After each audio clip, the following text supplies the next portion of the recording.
அதாவது உங்களுக்கு விட்லாச்சாரியார்னு ஒருத்தர் உங்களுக்கு கேள்விப்பட்டிருப்பீங்க. இந்த எம்ஜிஆர் படத்துக்கு எம்ஜிஆரில் வந்து நேற்று நாளை படத்துக்கு நான் தான் எடிட்டர். மணிவண்ணன் சார் வந்து முதல் வசந்தம் ஸ்னாப்ஷஸ் கொடுத்துருவாங்க, ஒன்லைன் ஆர்டர் கொடுத்துருவாங்க. ஷார்ட்ஸஸ்லாம் இந்த ஓகே டேக்ஸ் வந்து அசிஸ்டன்ட் டைரக்டர்ஸ் கொடுப்பாங்க. தாட்ஸை இம்ப்ரூவ் பண்ணி நல்ல ஒரு படமாக கொடுக்கறதுக்கு பக்கவா ஸ்கிரிப்டை எடிட் பண்ணிட்டு பேப்பரில் எடிட் பண்ணிங்க. ஸோ தட் அந்த காலத்து மணிவண்ணன் சார் எடுத்துக்கிட்டிங்கன்னா அவர் வந்து மேக்கர் அண்டு கிரியேட்டர். மோகனும் நளினியும் பேசுகிற சீனு இது backbone of the movie வந்து எடிட்டர்ஸ் தாங்க.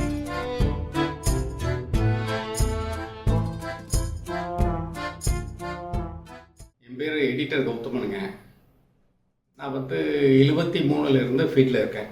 அதாவது உங்களுக்கு விட்லாச்சாரியார்னு ஒருத்தர் உங்களுக்கு கேள்விப்பட்டிருப்பீங்க. இந்த மாயமோதிரம் இந்த மாதிரி படத்துக்கெல்லாம் நான் செட்டில் வந்து அப்போ வந்து இந்த ஏரின்னு ஒரு கேமராங்க, அதில் வந்து எல்லாம் அங்கே வந்து நம்பர் சொல்கிறதுங்க 1 2 3 இந்த இப்போ எல்லாம் இப்போ கிராஃபிக்ஸ் பண்ணுறாங்க இல்லைங்களா. அப்போல்லாம் நம்ம நேராக கேமராவிலேயே நம்ம எடுத்துக்கிட்டு இருப்போம். அப்புறம் அவர்கிட்ட ஒரு 3 இயர்ஸ் இருந்தாங்க. அதுக்கப்புறம் வந்து எம்ஜிஆர் படத்துக்கு எம்ஜிஆரில் வந்து நேற்று நாளை படத்துக்கு நான் தான் எடிட்டர். அதுக்கப்புறம் இப்போ பார்த்தீங்கன்னா அதுக்கப்புறம் வந்து மனோபாலா, கலைமணி, மணிவண்ணன் இவங்களுக்கெல்லாம் பண்ணாங்க. ஸோ மனோபாலா எடுத்துக்கிட்டிங்கன்னா பிள்ளை நாளன்னு ஒரு படம் சூப்பர் படம் பண்ணாருங்க. அடுத்த மணிவண்ணன் சார் வந்து முதல் வசந்தம்.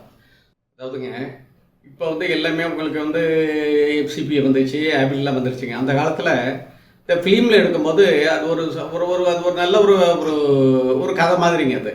அது காரணம் என்ன தெரியுங்களா, உங்களுக்கு என்ன எடிட்டரை கமிட் பண்ணும்போது முதல்ல டைரக்டர் வந்து ஒரு ஸ்னாப்ஷஸ் கொடுத்துருவாங்க, ஒன்லைன் ஆர்டர் கொடுத்துருவாங்க.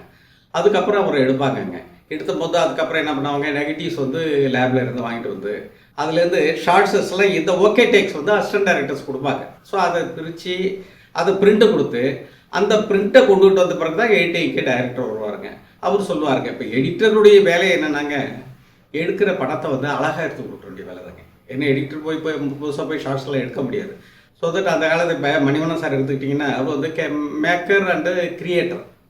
ஸோ அவர் வந்து 1 வருஷத்துக்கு முன்னாடி எடுத்த சாங்கு எடுத்துட்டிங்கன்னா இந்த சவுண்டை தூக்கி இங்கே வைங்கன்னா கரெக்டாக இருக்கும். அந்த அளவுக்கு ரொம்ப நாலேஜபிள் பர்சன் அவர். இப்போதும் சொல்கிறாங்க எல்லா டைரக்டர்ஸுக்கும் நல்ல திறமையாக தான் இப்போ பண்ணிக்கிட்டு இருக்காங்க. ஸோ என்னென்னா ஒரு முதல்ல நீங்கள் ஒரு ஸ்கிரிப்டை எடிட் பண்ணிங்க, பக்காவாக ஸ்கிரிப்டை எடிட் பண்ணிவிட்டு பேப்பரில் எடிட் பண்ணிங்க. பேப்பரில் எடிட் பண்ணிவிட்டு இதுதான் படம், இதுதான் நம்ம வந்து மக்களுக்கு கொடுக்க போகிறோம், இதுதான் கதை நீங்கள் எடுத்துங்க, கண்டிப்பாக நீங்கள் எல்லாம் சக்ஸஸ் ஆவீங்க. ஸோ அதாவது நாங்கள்லாம் ஃபிலிம்லலாம் பண்ணும்போதெல்லாம் நீங்கள் பார்த்தீங்கன்னா ஒவ்வொரு ரீலும் கட் பண்ணி சீன் பை சீன் மாதிரி டு பி ஃப்ராங்க் பார்த்தீங்கன்னா அப்போ இந்த கலைமணி சார்னு ஒரு ரைட்டர் இருந்தாருங்க. அவர் பார்த்தீங்கன்னா இந்த மனைவி சொல்லே மதர்னு ஒரு படத்துக்கு அவர் தான் ப்ரொடியூசர், டைரக்டர், ஒரு ரைட்டருங்க. ஒரு சீன் எடிட் பண்ணி கொடுத்தா ஒரு 250 அடிக்கு ஒரு சீன் எடிட் பண்ணி கொடுத்தாங்க. அவர் என்ன அப்படின்னாங்க, மறுநாள் அன்றைக்கி நைட்டு என்ன பண்ணுறாங்க, அவங்களுடைய கூலிங்ஸ் எல்லாம் வச்சு எல்லாம் டிஸ்கஷன் பண்ணுவாங்க, அசிஸ்டன்ட் டைரக்டர்ஸ் எல்லாம் போகும்போது மறுநாள் வர சார் இந்த சீனில் மறுபடியும் கொஞ்சம் ஆல்ட்ரேஷன் இருக்குது. ஸோ அந்த சீனை பார்த்தீங்கன்னா மோகனும் நளினியும் பேசுகிற சீனு ஒரு கடற்கரையில் பேசுவாங்க. அது 250 அடி சீனை நான் கிட்டத்தட்ட வந்து 25 வாட்டி கட் பண்ணி கொடுத்தாங்க. ஸோ அந்தளவுக்கு வெறித்தனமாக செய்வாங்க. ஸோ இதை வந்து நீங்கள் தயவு செய்து வர்றவங்க அத்தனை பேர் இதெல்லாம் நீங்கள் வந்து ஃபாலோ பண்ணி நல்ல ஒரு படமாக கொடுங்க. இதுதான் என்ன. அதாவதுங்க இப்போ லேட்டஸ்ட்டாக இப்போ வந்து ஒரு போஸ்டர் பார்த்தாங்க. அந்த போஸ்டரில் பார்த்தீங்கன்னா எல்லா டெக்னீஷியன்ஸை வச்சு ஒரு போஸ்டர் பார்த்தாங்க. ஸோ இது பார்த்தீங்கன்னா ஒரு 15 வருஷத்துக்கு அப்புறம் இப்போ அந்த ட்ரெண்டு வந்திருக்குங்க. ஸோ இப்போ இருக்க நல்ல டெக்னீஷியன்ஸ் நிறைய பேர் இருக்காங்க. இப்போ ஃப்ராங்க் என்ன எடுத்துக்கிட்டிங்கன்னா பிள்ளைங்கள ஒர்க் பண்ணேன். அதுக்கு பார்த்தீங்கன்னா ஒரு நாள் ரோட்டில் போயிருக்கோம், பார்த்தீங்கன்னா நான் மனோபாலா, இளையராஜா சார் இவங்களாம் நிற்கிற ஒரு போஸ்டர் பார்த்தேன் நாங்கள் 100ஆவது நாள். அந்த காலகட்டங்கள் இப்போ வந்துக்கிட்டு இருக்குங்க.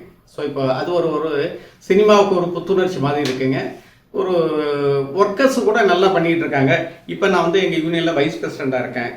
ஸோ எங்கள் யூனியனில் ஒரு 450 பேர் இருக்காங்கங்க. ஸோ எல்லாருக்கும் நான் வர்ற எடிட்டர்ஸ் அசந்த எல்லாருக்கும் நான் வந்து ஒரு கிளாஸ் எடுத்து இப்படி தான் பண்ணணும், இப்படி பண்ணணும்னு நான் சொல்லிகிட்டு இருக்கேன். ஸோ இப்போ வர்ற யங்ஸ்டர்ஸ்க்கு நான் என்ன சொல்கிறேன், அப்படி யங்ஸ்டர்ஸ் அத்தனை பேர் நல்ல எடிட்டர்ஸ்லாம் சூப்பராக இப்போ பண்ணிகிட்டு இருக்காங்க. இப்போ வர்ற படங்கள்லாம் பார்த்தீங்கன்னா அவ்வளோ திறமையாக இருக்குது, அவ்வளோ ஃபாஸ்ட்டாக இருக்குங்க. அது இப்போ வர்ற டைரக்டர்ஸ்க்கு நான் என்ன சொல்லுங்க, புது டைரக்டர்ஸ் வராங்க, தயவு செய்து நீங்கள் படம் பண்ணும்போது நல்ல ஒரு சீனியர் டெக்னீஷியன்ஸ் வச்சுங்க. To be frank cameraman, art director, இந்த மாதிரி உங்களுக்கு ஸ்டோரி டிஸ்கஷன், இந்த மாதிரி உங்களாம் நீங்கள் வந்து உங்களுடைய தாட்ஸை இம்ப்ரூவ் பண்ணி நல்ல ஒரு படமாக கொடுக்கறதுக்கு இன்றைய காலகட்டத்தில் நல்ல படம் நிறைய பேர் வந்துகிட்டு இருக்காங்க, நிறைய டெக்னீஷியன்ஸ் வந்துகிட்டு இருக்காங்க டைரக்டர்ஸு. ஸோ என்னுடைய ஆசை என்னன்னாங்க, நல்லா செய்யுங்க. இப்போ எல்லாம் நல்ல திறமையோடு தான் நீங்கள் வந்துகிட்டு இருக்கீங்க.